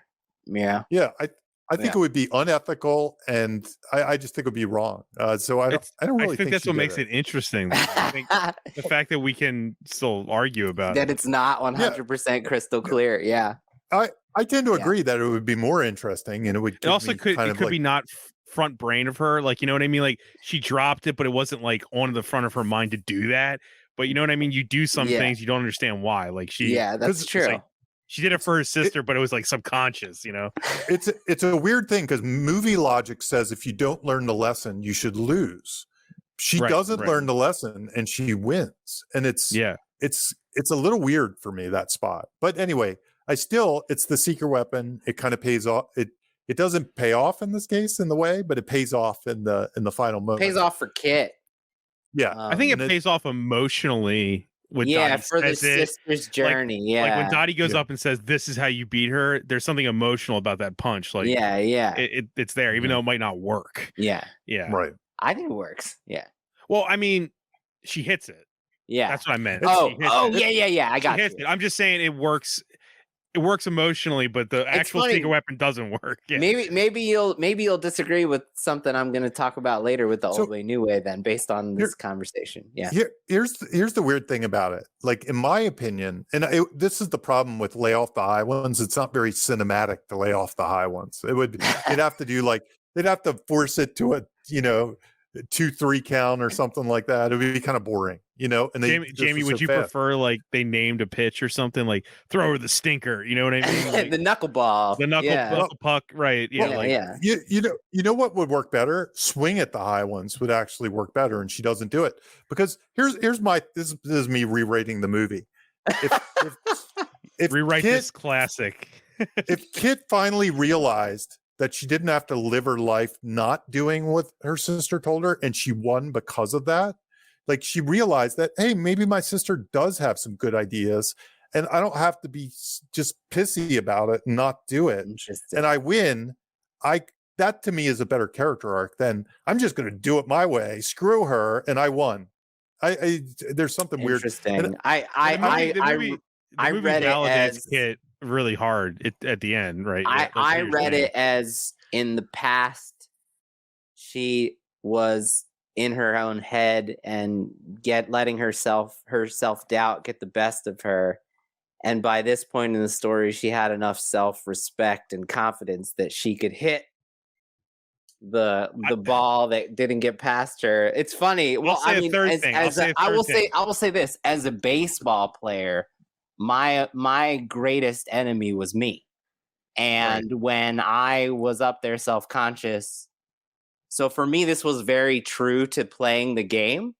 As a player who couldn't hit the curveball, I would go up there and I'd be like, I can't lay off the curveball, but I can't hit it either, right? And then it was like, until I learned to just believe that I could hit the curveball, that's when I finally started to be able to hit it, when I just was like, got over myself and just hit it. I would buy into that more if Gina Davis was like, believe you can hit the high. Yeah, that's true. You're right. It would be more measurable. You're saying that's not measurable. Yeah, I mean, I don't really see what you just said. Like, I believe everything what you just said, but I believe she's in her head like, I'm going to swing at that high one no matter what. I can hit that. And she keeps Well, swinging at it, and it's dumb. And then she eventually hits it, and it validates the fact that she's doing a good wrong. point. That's so it bothered that part always bothered me. But my take on this is different than both yours, I think. I love this. It's that I mean, this is maybe less about what you think is going on in Kit's head, but I think that the movie starts out with Kit being invisible and unseen in the shadow of her sister, and the whole and the ending makes her seen. She finally feels like people are seeing her for who she is, and she's not standing in the shadow of her sister anymore. Yeah, I mean, they lift her off the field chanting. They lift her off the field chanting her name, and then people ask for her autograph after. I don't think it's as much as validating her worst qualities. I think it's just that's what she needed to go on, probably being a functional human being. You need to be able to hit that high. It was a validation of person that makes her. I finally hit that high one. Movie, Kit can be a functional person that doesn't live in her. But I hear what you're saying, Jamie. I never really saw it that way, but I could read it that way now that you've said that. It was only because for this, I'm trying to do the math of character arc and movie logic. Yeah, right. We're deconstructing it, right? What is it saying? How do we learn from it? Yeah. I don't think this adheres to the rules that I would typically in a typical simple cheeseburger. Instead, it's did her sister drop the ball? Did she do? And I still really don't. And like what Bob says is a very nuanced, realistic, real life sort of thing. Like, hey, I accidentally lucked into one and was validated, and I lived happily ever after. Right. It taught me a lesson. That's not the way movies tend to work. Usually it's I learned a lesson, I proved it, and now I live happily ever after. Yeah, the cinematic language of it. If Dottie tried to teach her a lesson and she learned it, that would feel more cinema, like is what you're saying. Well, I don't even know about teaching, but yeah, it just is one of those things that the thing that we represented as her flaw, she continued to do and lucked into success with it and lived happily ever after. I don't disagree with what you just said there. No, it's interesting. I think in real life, that is how it works sometimes. You know what? You know what? Also, Jamie, it might also, this might be stupid, but I think maybe that weird ending, which it is weird. Like the takeaway I still have from it is that Dottie might have thrown it. The ambiguity of it. Also, even as a kid, I knew this in some ways. Yeah, but even as a kid, I knew this was based on reality. So something in my mind when I'm watching a movie based on reality is I give leeway to stuff like that. Yeah, like even though it might not work totally, like maybe I'm like, well, it's about real life, and real life is messy, I'm not saying this at all as instructive stuff. I'm just saying, I'm not saying this at all as a criticism. I think it's just interesting. I think maybe it's an interesting, weird. As a kid, I just figured that's what happened. You know what I mean? As a kid, I was like, "Oh, well, these people definitely existed exactly like this, and this happened." Yeah, honestly, watching it now, like the way I reconciled it was, well, that's baseball, kind of thing. Like sometimes some weird thing happens, and that's true too of the game. Yeah. Is there a poignant ending if she didn't drop the ball? Like I'm trying to think of that ending, if Dottie wins, what's that ending like? I don't, because Kit's probably bitter. Best of Kit again. Yeah, Kit just stays exactly the same at that point, right? Like, she does. She goes the wrong way. I know you weren't saying that, Jamie. I know you're not saying that, but I'm like thinking about that ending. No, you're right. It feels bad, doesn't it? the lame version of this is bases are loaded. It's a tie game. Throw her the high one. She'll swing at it. She doesn't swing. She walks in the run. She walks and they score the run, right? Because that's the one where she learned the lesson. She got over herself. Takes the pitch. Yeah. I'll tell you, took her ego out of it. It's because the whole movie convinces us that while Dottie that would have been great, James. The movie convinces us that while Dottie is great at baseball and she does love it, she loves her husband more and she's willing to leave it. So like there's like this whole sense of like, even though Dottie lost, it's not that big of a deal.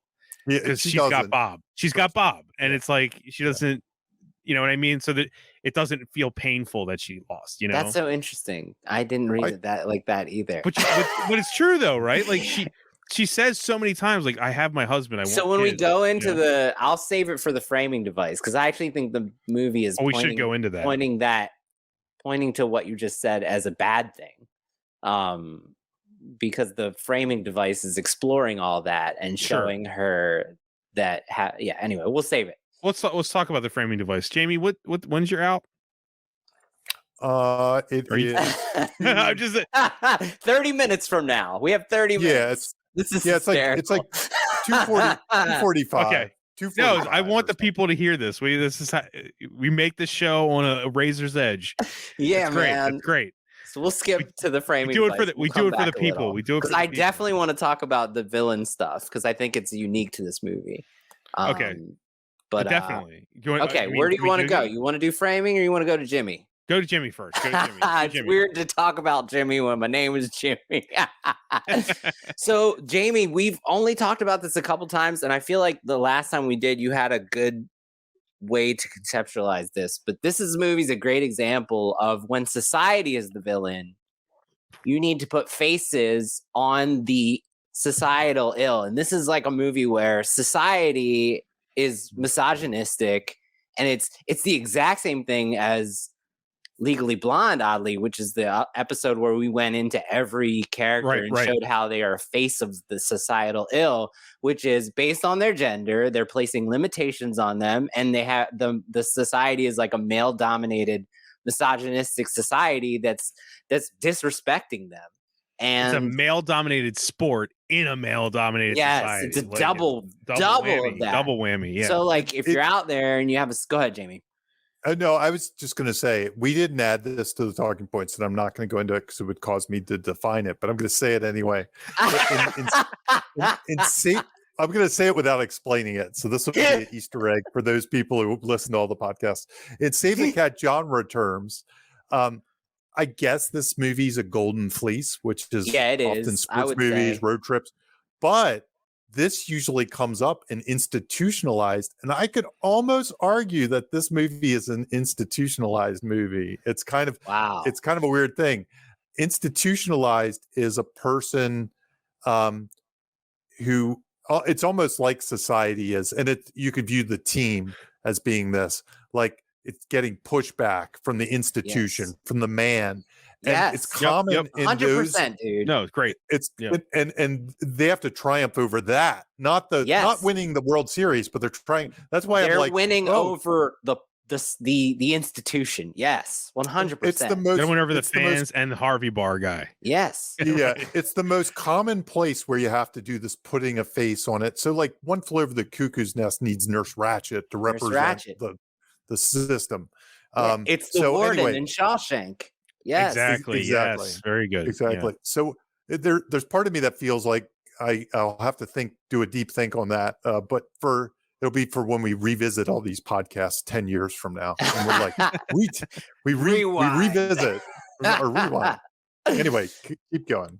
No, but so you've got a movie that's about a group of women who are trying to gain the respect of misogynistic men. How do you have to create a character who is the embodiment of that, toxicity and misogyny, and he is like such a great Jimmy Dugan's character for me is such a great example of how to create a villain this way, because he's funny. He's not funny because he's a funny guy. He's funny because he's a misogynistic asshole, and the movie like mocks everything about that, right? Like he's kind of a failure. I mean, he's like he's like a has-been. He's the ultimate definition of a has-been. But he has heart still. He has heart still, yeah. Yeah, but he's he's a man who succeeded in a man's world too. Yes. Prior to this. Yes, right? and even if he was, despite how gross he was still like a success as far as the male society looks at it. Right. But it's he also feels inadequate. Yes, and he feels exactly. Yeah, that's a great moment, but we don't have that on the talking points where he's like, "How did I get so useless so quickly?" It's a really important line that I notice more now as an adult watching this movie than I didn't as a kid. That self-deprecation is like that's on that rooting resume. No, it's a little moment. Like I kind of watching it now, it was like Jimmy wishes he was healthy enough to kind of be able to fight. He wants to be in the battle. Like he feels, it actually weighs on him. Yeah. Yeah. That's why he drinks almost. Yeah. You can feel that, right? Yeah. But so I just think this is a great example. If you have a story that you're out there, you're trying to brainstorm. You're trying to brainwash society. That's what screenwriting is, isn't it? Brainwashing the audience to think you know what you're talking about. I know something you don't.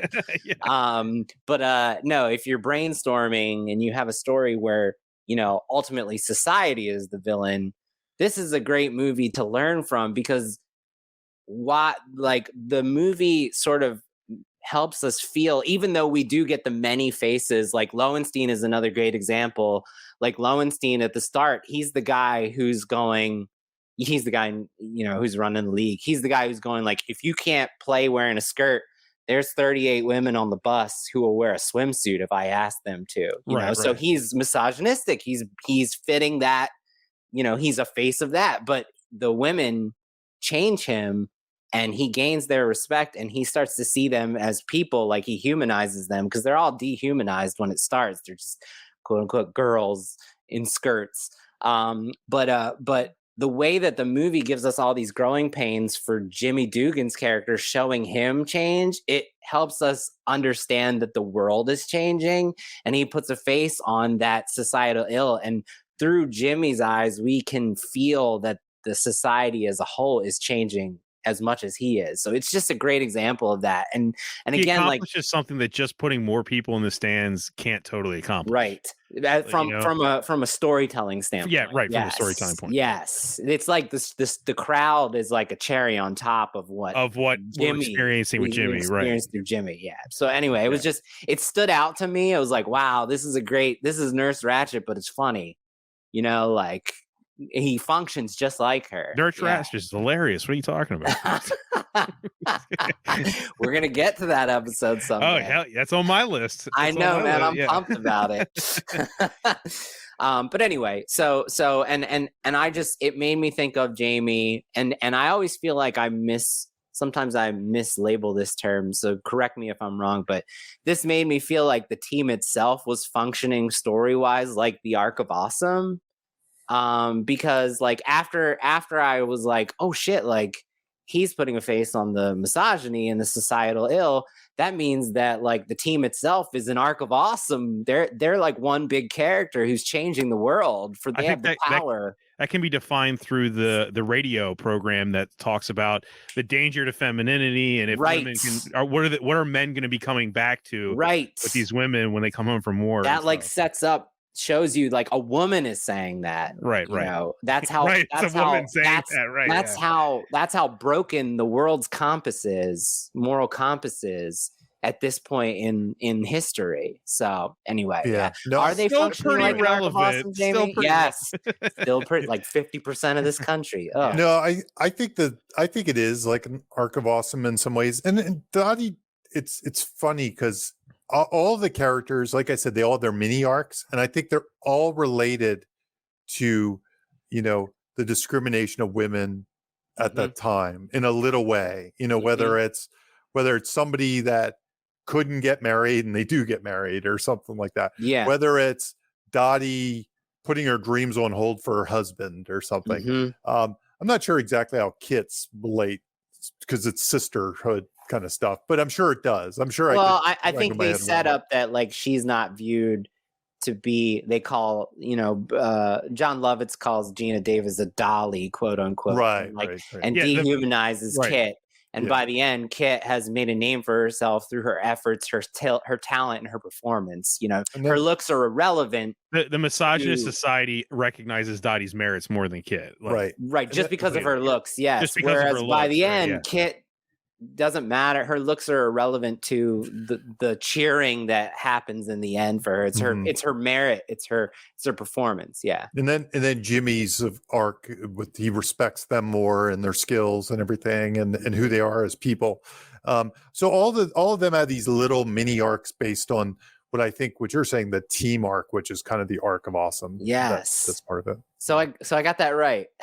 Yeah, no, I think so. Yeah, no, that's okay. Yeah, They do change the world. They changed the world around change them. the world. So yeah, Arc of Awesome, or Flat Arc is usually just a character that doesn't really arc, but they change the world around them. So they're trying to do something, and the world is trying to beat them down, say, you can't do this, you can't do this. But at the end, the world slowly starts to change around them, and have a different point of view. Yep. Yeah. Legally Blonde, we know we said, that's coming up again, but Legally Blonde is an arc of awesome. Forrest Gump is an arc of awesome. Another Tom Hanks. Yep. We could do all Tom Hanks movies for a year. Yeah. So many. Splash. We just talked about. Yeah, we just talked about Splash. Right. Did you guys want to do Old Way, New Way? Yeah, I'll breeze through it. On a little bit. Jamie mentioned both of my examples that I was going to use, so I'll breeze through them as a refresher to something Jamie was mentioning earlier, which is so like one simple technique to help the audience like track that before and after snapshot of your character, where they are when we meet them, where they are by the end of the story, to help us track those big moments of growth and in between the growing pains, if you're doing a good job of it, is to literally face them with the same scenario and the same choice twice, which is and in the old way, they're going the wrong way. If it's an arc plot positive story, if it's a tragedy, they might be going the right way with the first time, and then they go the wrong way the second time. But you face your character with the same scenario, and then you have them make the opposite choice to prove to the audience how they've grown and changed over the course of the story. So this movie and the last time, if anybody's interested in hearing this, the last time we talked about this was Everything Everywhere All at Once, which had 7 examples of Old Way, New Way throughout its ensemble. So this one has 2 really simple ones that are really easy to learn from if you want to try this technique and play with this technique yourself. Which first is the Jimmy one, right? Like Jamie said, there's no crying in baseball scene. Jimmy's Old Way, he chews her out. He chews out Evelyn. He has no he has no empathy for her feelings, and he's so mean to her and disrespectful, and she starts crying as a result, because he's so horrible to her. Right. The second time in that World Series, it's the exact same scenario. She missed the quote unquote cutoff man, baseball term, but she missed the cutoff man just like she did that first time, and it's my favorite moment in the movie. He's like trying through all his, he wants to yell at her so bad, but he's grown. And so he says, you're still missing the cutoff, man. And that's something I'd like you to work on for next season. So here we have the same exact scenario, and we see the character's new way that's proving to us very easily to measure that he's grown and changed. So that's like a really pure, easy to learn from one. That on paper, that is exactly the before and after. Yeah. For me, like emotionally though, the no crying in baseball is married with him literally holding Betty Spaghetti after she just found out she's crying because her husband had died. Yeah. Like he's literally embracing a woman crying in a baseball uniform in the locker room. Yeah, like, that's a good point. So he's earned that growth before this moment. Right. But this is the nice, easy to That's the easy one. That's the easy one. I just had to say it though. No, you're right. He does embrace a crying woman in a baseball uniform in a baseball locker room. The reversal of that in a way that's powerful. An extreme reversal. Yeah. Shows his empathy, right? And his respect. For me, it all comes down to like he's like, at the start, he doesn't see them as people, and by the end, like, what is the line? I was gonna say it as the societal ill, his line is the societal ill perfectly encapsulated, which is what he says. He says, I don't have ball players, I've got girls. Girls are what you sleep with after the game, not what you coach during the game. That's everything. That's the societal ill, right? And by the end, he's learned their names. He knows about their husbands and their lives. And again, he's consoling her, genuinely about the loss of her husband. So it's just, they prove that growth there, Bob. But the second I was like when he says, I'm a big fan of yours, to her to husband Bob. because he Yeah. respects her so much. Like, It's I was funny, we like got that. characters named Bob and Jamie. and Jimmy in this. Is there a Jamie in there? There's no Jamie, but well, all the way, Jamie. that's why Jamie has to all the way. No, that's why Jamie's not sold on that ending because they don't have his name in That's there. right. That's right. What's going on? The second one was that high ones, Jamie. We meet, it's the old way, new way for Kit. When we meet them, like Dottie is telling Kit, lay off the high ones, you know, and she's you can't hit them. And Kit's like, no, I'll do what I want to do. And she swings and misses all three very quickly. And then the second time, like Dottie's like, this is how we get her. Give her the high ones. She can't lay off them. She can't hit them. And then Kit does hit it. And then they also do this nice little touch, which is right after the old way, Dottie comes up, hits a home run, and gets carried off the field with everybody chanting, Dottie, Dottie. And then after Kit hits the inside the park home run, everybody carries her off the field. Right. Kit. So that's a really easy to measure before and after snapshot, old way, new way. So it's a technique that I think is really easy to learn, really easy to execute. And it's, if you've done the work and given us those little growing pains in between that old way and new way, I think it's a really easy way to achieve the arc in a way that's like, we believe, right? Yeah. So, yeah. We talked about this earlier in the episode a little bit, but the framing device, which is pretty interesting. And actually that article that you sent us, Jimmy, talked about it a little bit. Yeah, I wanted to ask you guys, like, for me, I personally love this framing device, and it does stuff that I don't normally think writers should do, which is it's a bookend. I'm not a fan of bookending framing devices with nothing in between, especially in a movie that's over 2 hours long, you know, but I think it really works. And I wanted to ask you guys, like, how you felt about the framing device, and especially considering how many movies we've talked about with framing devices. Cool. So just to get the history of it out there, in that article, they say originally it was just the ending. It like faded away into her just being there at the reunion. Yeah. And people found it apparently jarring. They were like, why are we here? We don't. So understand. they tested it. Okay. They tested it. Why are we here? Why are we doing that? I was going to say, you sent me the article. So they tested it, and people found it to be like, why? What's going on? I don't understand. Yeah. And so they shot the first part to give the second part context. Right. So it was like you almost, and I sort of get it. It's more like an expectation. I could see if I had watched that movie and then saw the end, I'd be like, oh no, it's Lord of the Rings. They don't know how to end this thing. Right. Oh, they want to take us to this, because it's kind of long what they do in the end. It's not short. The two combined are over 20 minutes. Yeah. It's pretty long. I'm fine with the opening for that reason. My only issue with it is in retrospect, I feel like why does she still have these issues? Like, it doesn't totally compute to me, like why she's so, I don't even think I should go. You know, why would she want to skip this? Like, I actually considered so when I was like watching it just from a deconstruction.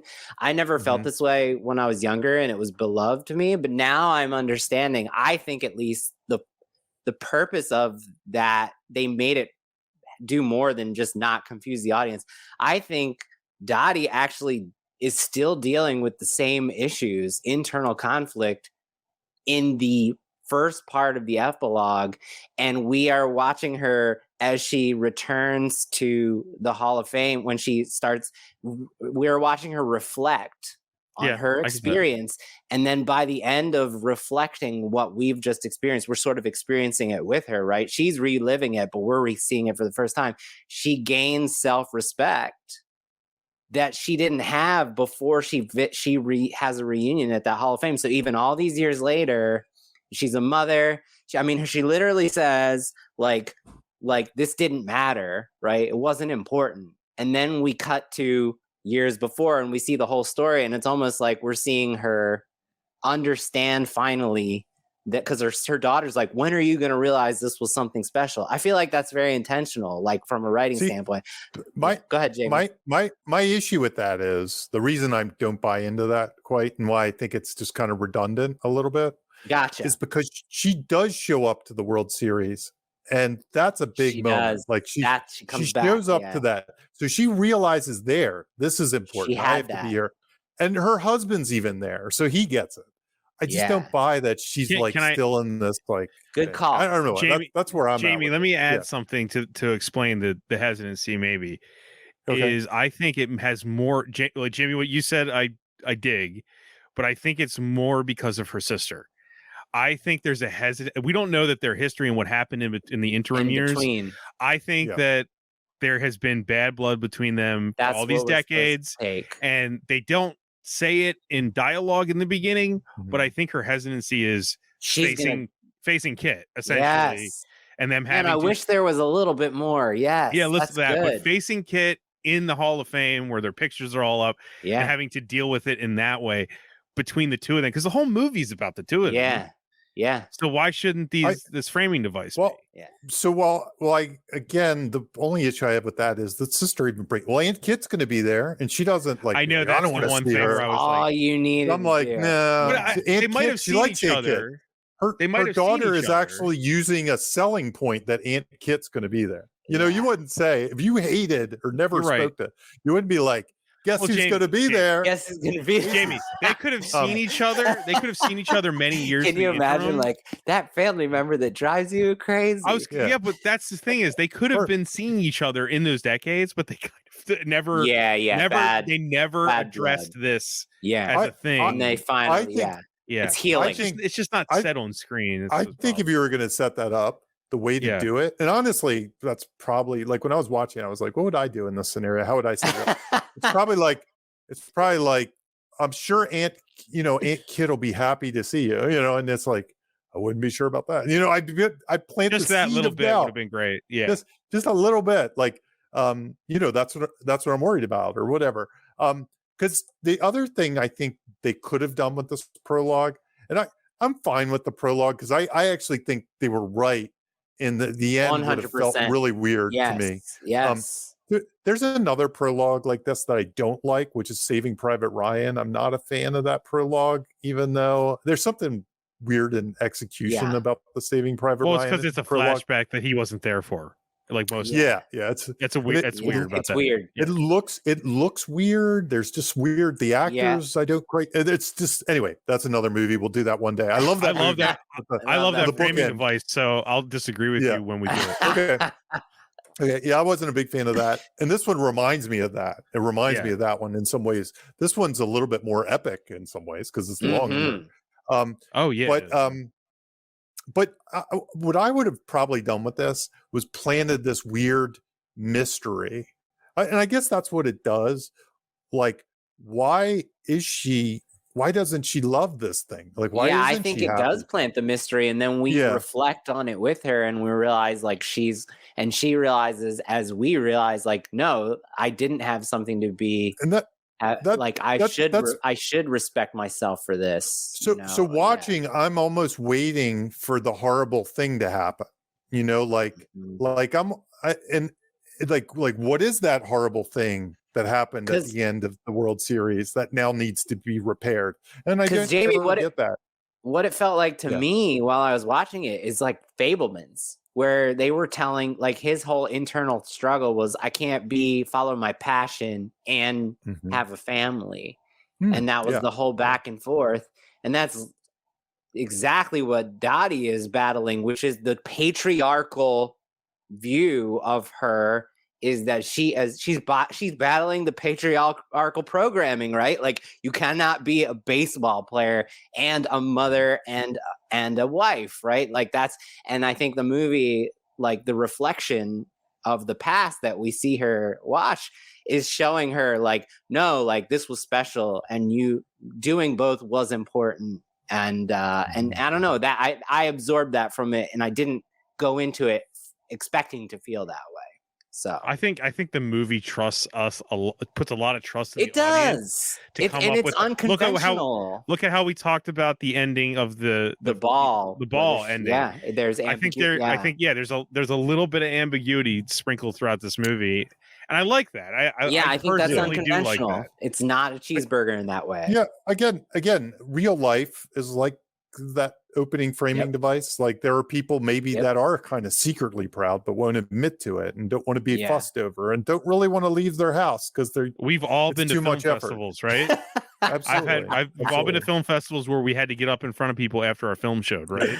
Yes. That's exactly that feeling, right? Yes. So that's why I'm Don't not celebrate me. Don't celebrate me. You're triggering the shit out of me right now. Sorry. Yeah. So when I watch it, I definitely don't feel the things I'm saying. It's more just in retrospective, trying to connect it all and make the math work. I'll give you this, Jamie. As weird as you think the actors are in Saving Private Ryan, to this day, I'd love to hear this actress's original voice because dubbing Gina Davis's voice over it, it's so odd that they did that. Yeah. Was her voice that atrocious? Like, what did this? Maybe this her woman voice looks was just amazing. so dramatically different. She looks perfect. Yeah, she looks. But like, was her voice that atrocious? Like, I really want to know. No, but because we're pressed for time, so I want to keep just say some of the stuff. So you know what I liked about this framing device was that it subverted what I said in a previous episode where we talked about framing device of like the kind of things you should do, which is the bookend works. Like it's only twice and I think it works. But it does a lot of the things that I think are important to a good framing device, which is it's cohesive. I think it enhances the rest of the story because of what we see happens with the Hall of Fame stuff after. It's where it is different is it's not consistent. That's why I thought it was cool and interesting because I think it works well. It tells its own complete story and it's thematic. Like I think that's what is most important. We see that ultimately they even like make a point to say it. It took decades, but even the baseball history itself recognized how important they were and put them as the first women inducted into the Cooperstown Major League Hall of Fame. You know, that's showing that that's the arc of awesome. That's the arc of awesome. The world did in fact change. It took decades, but they had the power to show that world the error of their ways and change the world. So ultimately, I think that's the best part about the framing device. Yeah. And I think that's what I like about the end part of it. And again, I think the beginning needs to be there.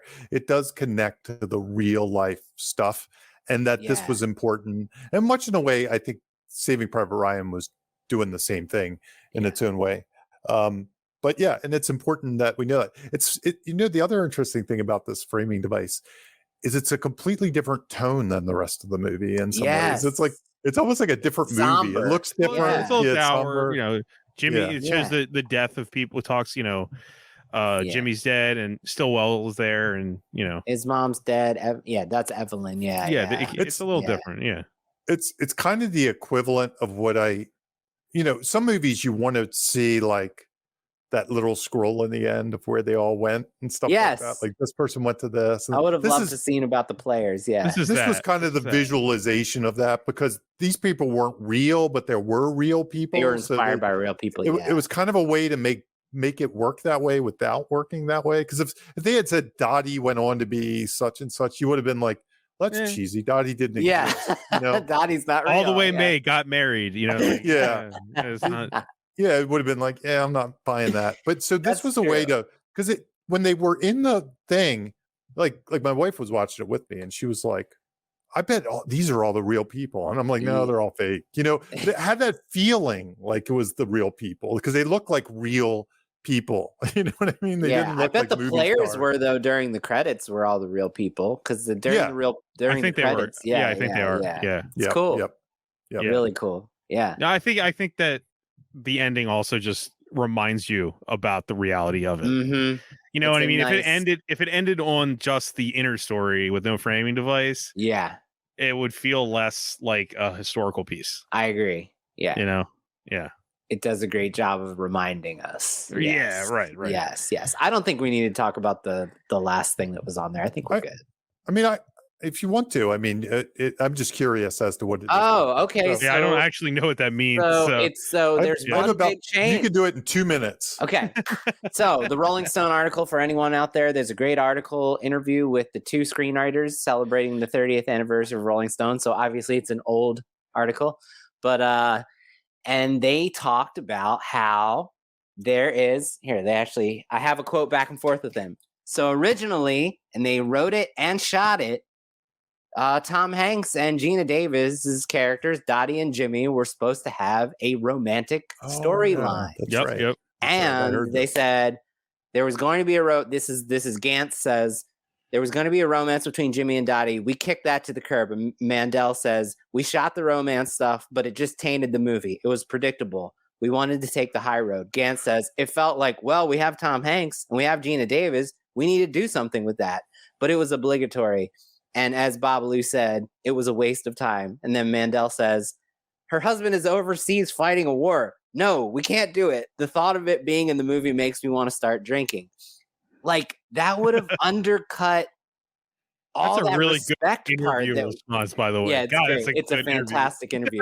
But you can tell they've been a great partnership. But to me, it speaks to the power of rewriting, right? We talk about this we're talking about the final edit of the movie is the script, right? Yeah. Because like, there you go. Like, if that was in the movie, that undercuts all the thematic. He wouldn't be respecting her for her like her merit and her efforts and her talent. He just wanted to be with her. He just want to sleep with her. Yeah. It would have been so. Oh my God, I'm so glad that that's not in there. But it shows you the power of rewriting, right? They even shot the damn thing and they realized that it didn't work. So there's always power in taking a hard look at some of your stuff and trimming it down. Yeah. For what it's worth, I think when my wife and I were watching, my wife said, "Do they kiss you or something?" And I couldn't really remember. I've only seen this movie like twice or something. It's been a while, and I couldn't really remember. But I was like, I don't think so. That would kind of undercut and I said basically what they said. I was like, the husband's away at war, and this is like a feel good movie, and you're supposed to like these people. I was like, I don't think so. Yeah. But there was a feeling like I get why it was there, because you get these two movie stars, and and that's how movies tend to go. They have chemistry. You kind of want them. And then I was like trying to remember, like I was like, does Bill Pullman show up and he's a real dick or something? No, he was great, supportive, and awesome. Yeah. And I was like, I don't think that's the way this movie goes. That would just be really weird. So it was just funny. Another example of, like, many times in the show we found out that big changes were made after they filmed it, and it really impacted the movie in a positive way. And that, like, your favorite movie didn't start that way, and keep rewriting. And like you said, that is why we do this show the way we do it with the final edit. We don't talk about that script. Yeah, no, like we've had people ask us why we don't do it from the script, because number one, there's several scripts, and number two, each movie, we want to talk about the best possible version, and that's the one that is, in this case, a classic that has been beloved for decades. Yeah. So that's why we do it the way we do. I had a blast doing this episode. I feel like I learned a lot from you guys. Yeah, no, this is great. Jamie, you already did your plugs at the open. Jimmy, do you have anything you want to plug? No plugs. I'm good. I'm just gonna plug and say, if you want to support the show, keep it ad free. There's you can help me on Patreon, and that's all I got. Patreon.com/BobRoseSucks. And if not, you can leave Apple podcast reviews for us, or just share the show. Yeah, thank you. Just share the show. Like, that's the simplest thing you can do if you want to support us. Other than that, that's it. Until that's next our framing device, our goodbye. Yeah. All right, we'll see you next time. Thanks for listening, everyone. Bye-bye. Bye. Hey, this is Bob Rose, and thank you for listening to Writers Blockbusters. If you'd like to financially support the show, please consider joining my Patreon. I've been producing the podcast for several years completely out of pocket, and I'd like to keep producing it ad-free and no longer at a loss. If you'd like to help, head on over to patreon.com/ Bob Rose Sucks. That's right, Bob Rose Sucks. And if you want the one and only Jimmy George to help polish up that writing project you're kind of struggling with, head on over to scriptbutcher.com. As a listener, you already know he's the best there is, scriptbutcher.com. You can also support the show by simply sharing it or leave us a review on Apple Podcasts. We appreciate both. Thank you for listening and see you next episode.